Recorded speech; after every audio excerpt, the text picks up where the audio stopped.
sejahtera bagi kita semua. Marilah kita panjatkan puji syukur kehadiran Allah Subhanahu wa taala atas limpahan rahmat dan karunia-Nya sehingga kita masih diberikan kesehatan. Sebelum saya menyampaikan orasi, perkenankan saya memperkenalkan diri. Saya dari Promosi Kesehatan FKM UAD. Pada kesempatan ini saya akan menyampaikan orasi tentang kesehatan, yaitu cegah COVID-19 dengan Germas atau Gerakan Masyarakat Hidup Sehat. Seperti yang kita ketahui sekarang, bahwa kasus positif COVID-19 di Indonesia yang dilaporkan pemerintah sudah mencapai angka 2.000. Penyakit corona atau juga COVID-19 saat ini semakin banyak kasusnya karena penularan yang sangat cepat. Belum ditemukannya obat dalam mengatasi penyakit ini, sehingga banyak angka kesakitan dan angka kematian.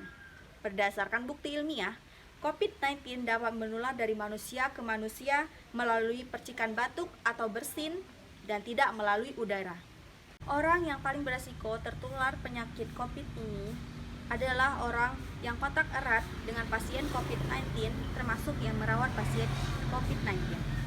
Tanda dan gejala umum infeksi COVID-19 antara lain gejala gangguan pernapasan akut seperti demam, batuk, dan sesak napas. Masa inkubasi rata-rata 5-6 hari dengan masa inkubasi terpanjang yaitu 14 hari pada kasus COVID-19 yang berat dapat menyebabkan pneumonia, sindrom pernapasan akut, gagal ginjal, dan bahkan kematian. Tanda dan gejala klinis yang dilaporkan pada sebagian besar kasus adalah demam dengan beberapa kasus mengalami kesulitan bernapas. Berdasarkan masalah kesehatan tersebut, pemerintah membuat sebuah program Germas atau Gerakan Masyarakat Hidup Sehat, yaitu cegah COVID-19 dengan Germas atau Gerakan Masyarakat Hidup Sehat. Adapun cara yang bisa dilakukan: 1. Makan dengan gizi yang seimbang. 2. Jaga kebersihan lingkungan. 3. Minum air mineral 8 gelas per hari. 4. Olahraga dan istirahat cukup. 5. Tidak merokok. 6. Makan makanan yang dimasak sempurna dan jangan makan daging dari hewan yang berpotensi menularkan. 7. Bila demam dan sesak napas, segera ke fasilitas kesehatan. 8. Cuci tangan pakai sabun. 9. Gunakan masker bila batuk atau tutup mulut dengan lengan atas bagian dalam. 10. Jangan lupa berdoa. Baiklah, penjelasan yang pertama yaitu makan dengan gizi yang seimbang. Dulu kita mengenal istilah 4 sehat 5 sempurna sebagai slogan porsi makan sehat dan bernutrisi. Kini Kemenkes RI atau Kementerian Kesehatan Republik Indonesia memperkenalkan metode makan baru dengan gizi yang seimbang, yaitu isi piringku, yang terdiri dari makanan pokok seperti karbohidrat, lauk pauk seperti protein, sayur-sayuran, dan buah-buahan. Penjelasan kedua yaitu jaga kesehatan lingkungan. Dalam menjaga kesehatan lingkungan, hal yang bisa dilakukan diantaranya menjaga sirkulasi udara dalam ruangan, kebersihan lantai, tempat tidur, dapur, alat masak dan alat makan, karpet dan kursi, pakaian, serta alat kerja atau belajar. Penjelasan ketiga yaitu minum air mineral 8 gelas per hari. Minum air mineral 8 gelas per hari dapat memelihara fungsi ginjal, menghindari dehidrasi, mengurangi risiko kanker kandung kemih, memperlancar pencernaan, merawat kulit, dan dapat mengontrol kalori. Keempat, yaitu rajin olahraga dan istirahat cukup. Salah satu mencegah tertular virus COVID-19 adalah dengan olahraga. Beberapa olahraga yang bisa membantu mengurangi penularan virus COVID-19 yaitu yoga, jogging, berjalan kaki, dan senam.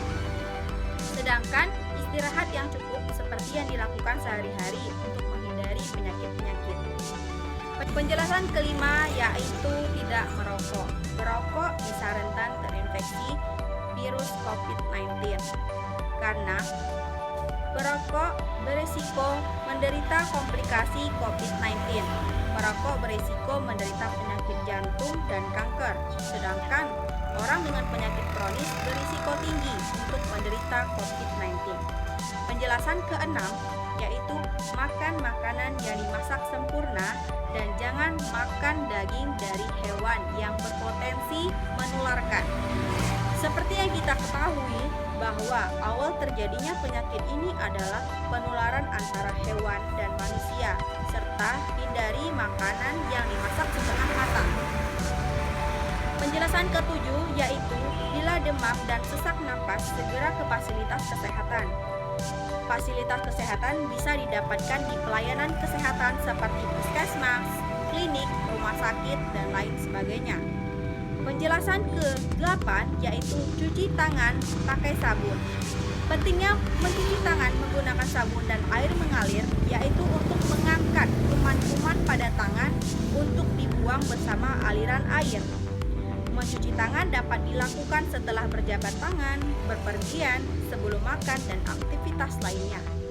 Penjelasan ke-9 yaitu gunakan masker bila batuk atau tutup mulut dengan lengan atas bagian dalam.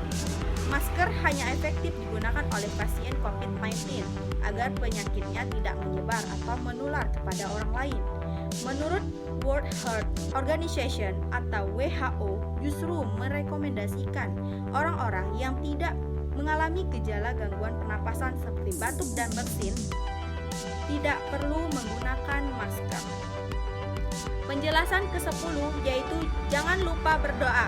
Selain upaya-upaya mencegah dengan mencuci tangan, memakai masker, olahraga, dan lain sebagainya, berdoa pun harus menjadi hal yang tidak tertinggal. Semoga setiap ikhtiar pencegahan yang kita lakukan membuat kita terhindar dan terlindungi dari segala macam virus dan penyakit lainnya. Maka dari itu, mari kita cegah COVID-19 dengan germas. Sehat masyarakat Indonesia bersama melawan COVID-19. Sekian informasi yang dapat saya sampaikan. Semoga bermanfaat bagi kita semua. Wassalamualaikum warahmatullahi wabarakatuh.